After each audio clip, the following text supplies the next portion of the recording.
ហើយអាកន្លែងដែលបញ្ហាកើតឡើងពីម្សិលនេះជាទីកន្លែងដែលឆ្នាំ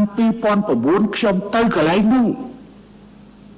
ហេតុអីបានជាទឹកដីគេពីដើមវាមានសាលាមួយតែសាលាទៅវាឆេះហើយខ្ញុំទៅអង្គុយកន្លែងនោះ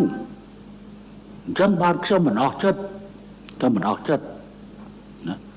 ហេតុអីបានទាហានរបស់យើងត្រូវស្លាប់នៅកន្លែងនោះកន្លែងនេះខ្ញុំទៅអង្គុយនៅកន្លែងនោះខ្ញុំមិនមែនជានាយករដ្ឋមន្ត្រីអង្គុយតែក្នុងម៉ាស៊ីនត្រជាក់ទេនាយករដ្ឋមន្ត្រីរូបនេះអង្គុយក្នុងម៉ាស៊ីនត្រជាក់បានតិចណាស់បើប្រៀបធៀបជាមួយនឹងធ្វើសកម្មខាងក្រៅមិនថាលើផ្នែកអីទេប៉ុន្តែបើក្នុងវិស័យយោធាតាំងពីធ្វើនាយករដ្ឋមន្ត្រីតាំងពីសង្គ្រាមនៅឆាប់ឆេះក្នុងប្រទេសខ្លួនឯង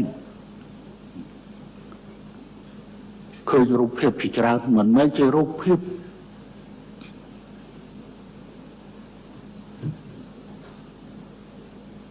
បង្ហាញអំពីការទៅថត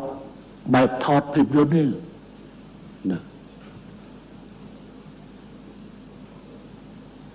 ហើយពេលដែលមានបញ្ហាសភាពការព្រំដែនខ្ញុំទៅព្រំដែនខ្ញុំទៅកំឡុងប្រាសាទព្រះវិហារខ្ញុំឡើងប្រាសាទព្រះវិហារ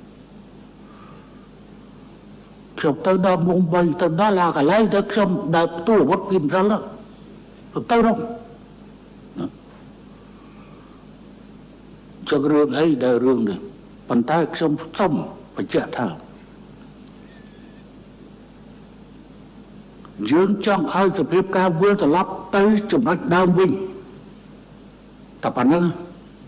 មិនចង់បានអ្វីលើសពីប៉ុណ្ណឹង